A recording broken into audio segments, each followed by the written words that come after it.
Yo,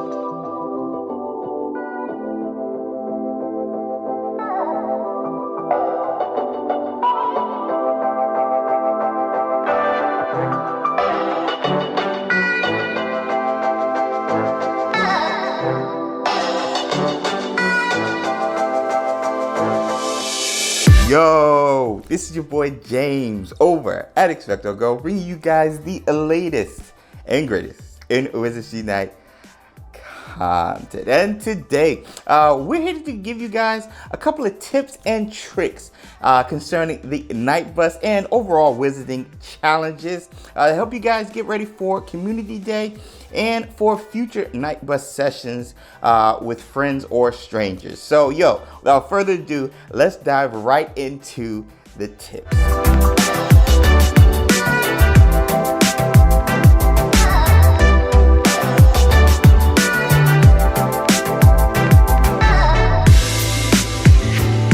All right, we're gonna break some of these quick tips and tricks into 3 sections: getting on the Night Bus, starting wizarding challenges, and during wizarding challenges. And so we're gonna start with getting on the Night Bus.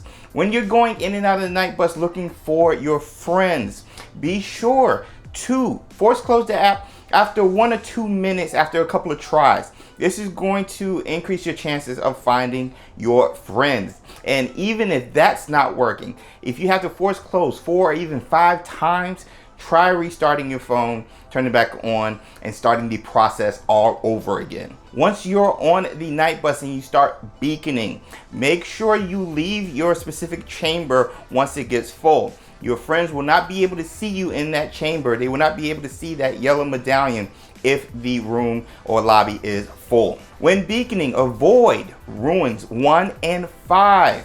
Reason we say ruins 1 is only 6 seconds you can sit in the lobby, and ruins 5, iOS users will not be able to see anything past ruins 4. So that is why we suggest sticking between 2 and 3 when you're beaconing in the chambers. Once you've made it onto the bus and you don't need to beacon, go hang out in Diagon Alley. This is a great way to ensure yourself that you're not going to exit the fortress or the bus where your friends are located, and it's a great place to chill. And last but certainly not least, don't get frustrated if you can't find your friends after 10, 15, even 20 minutes. It happens, and honestly, if you're with a good group, this is a good way to get to know the people you're playing with and talk strategy, so when you make it onto the Night Bus, you guys are ready to go.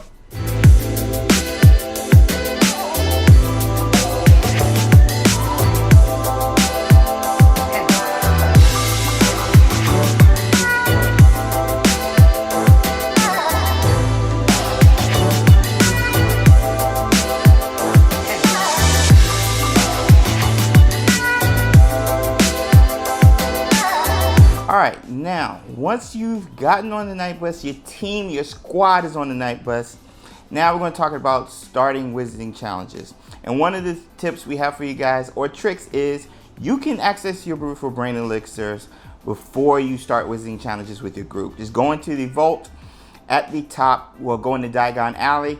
There you have access to your vault, and there you can pop a Beautiful Brain Elixir and get that juicy double XP when competing in wizarding challenges. Now, something to keep in mind and something to pay attention to: the color of the icon around your player while in the lobby. That is huge, particularly the red icon. That is the person who started the lobby. And why this is important is because for Community Day, you can get early access to the Community Day benefits if the players you're playing with have started in their time zone before you have. So just keep that in mind, because that could be a drawback as well. You could be playing with somebody on the Night Bus and they started the chamber but don't have the boost live. So keep that in mind when starting wizarding challenges this upcoming weekend. All right, so the chambers this weekend on the Night Bus are going to be jam-packed. So if you have a group of 5, it's going to be even harder to get on the Night Bus. So what we suggest is have 4 people enter that chamber and wait in the rune stone selection part of the chamber, and have 1 person wait until that chamber goes to 0, lets everybody know, go in, and then that last person can go in. That's a great way to get everybody in at the same time without everybody waiting for the chamber to empty. Now, when selecting a runestone, a point to make sure you're aware of.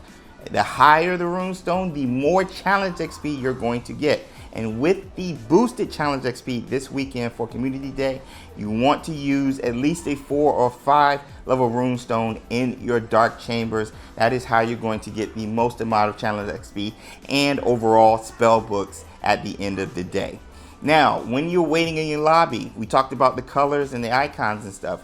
The appraisal score is going to be a thing, but word of caution, do not fret, do not assume that just because somebody has a low score that they are not as maxed on their profession as possible. There is a bug showing that when you're upgrading your skill tree, that sometimes it drops your appraisal score. So something to be aware of when finding players to play with on the night bus.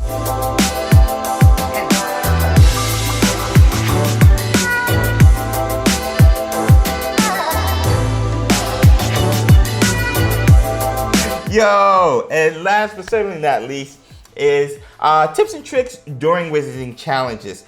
We could go over strategies and shields over proficiency and lineups and all that jazz. We're not going to do that. So like our first tip to save on time is to, when you select your foe, double click it instead of waiting for the start button. It saves on time, which is always valuable during wizarding challenges. And when you're engaged with the foe and you've knocked it out, you can double click the foe again and it'll go right to the lobby without having to wait for the animation. Next, speaking of saving on time, during your engagement with that foe and you're trying to aim and trace, the circle and star that you have to align with the foe usually is at the very top starting off.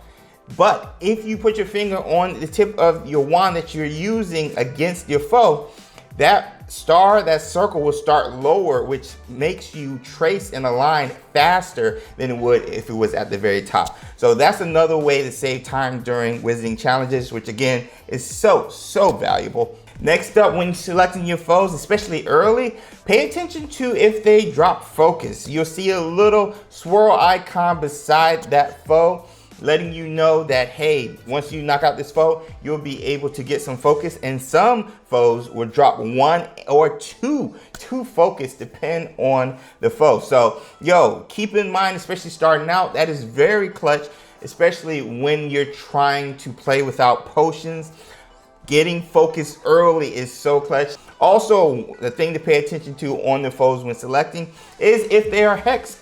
Another way to see if they are hexed, aside from the squares that's underneath, is there's going to be a little glow in the back of the opponent, letting you know that one of your teammates has placed a hex on that foe that you have selected. So little things like that allows you to pick foes to go against early, especially when you're trying to collect focus. Now, you might be in the lobby and be like, yo, I don't see anything I'm proficient against. I don't know what I should do. Should I wait and stuff? Wait. The foes, especially in your dark chambers, the higher chambers, foes usually start dropping, appearing a lot every 15 or so seconds. So just be patient. You don't want to go against anything you're not proficient against, especially early, because that takes away time. So pay attention and wait for a foe that you're proficient against to drop. And do not worry about judgment. I know a lot of people are like, I want to just jump and engage and I don't want to seem like I'm not participating. Do not worry about that. You're actually hurting more than you're helping when you're engaging with a foe that you're not proficient against, especially early. Next up is hexes and charms. And a great way to see if a foe has a certain hex that you might not have put on them is to bring your finger on that hex or charm, bring it up, and the foe that has that hex is going to be blacked out, which means you don't need to do it. If the foe is not blacked out, that means you can apply that hex on them. Same with the charm. If you bring it up and hold your finger on that charm, it'll show that, hey, this charm has not been used yet. Or if it's blacked out, it'll show, hey, this charm has already been used, move on. And last but certainly not least, please make sure you're going against foes you're proficient against. You already know Aurors got the Darks, the Death Eater, and the Dark Wizard. Magizoos have the Beast, the Urkling, and the Acromantula, and then the Professors have the Curiosities, the Werewolf, and the Pixies. If you're at the tail end of a battle and you find yourself going against one of the foes that you're not proficient against just to save on time, make sure you double out and check to see if one of your teammates who are proficient against are free. That way it'll save you on time and save you on spell energies.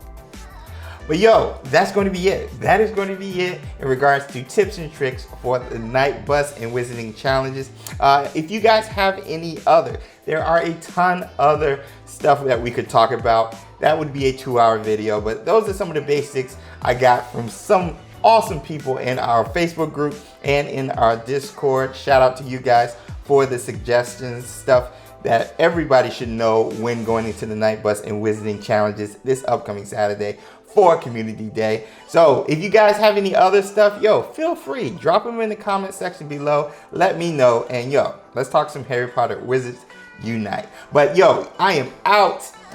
Thank you guys so much for hanging out, talking shop, hanging out with your boy. I hope you guys enjoyed the video. I hope it was helpful. I hope you guys learned at least one thing you might have not have known about. But if that was you, if that was the case, drop that like. All of that helps the video reach others like yourself who might be interested in this very topic concerning fortresses and night bus tips and tricks. So if that applies to you, drop that like and share the video with others. But yo, if you are just visiting us for the first time, consider subscribing to the channel. Here you'll be getting all the latest and greatest in Wizards Unite content, gameplay, tips, news, updates, the whole nine. So if that's something you're into concerning the world of Harry Potter Wizards Unite, consider subscribing. Yo, I hope you guys are having an awesome week and looking forward to this weekend, particularly with Community Day. I will see you guys in the next video. Until next time.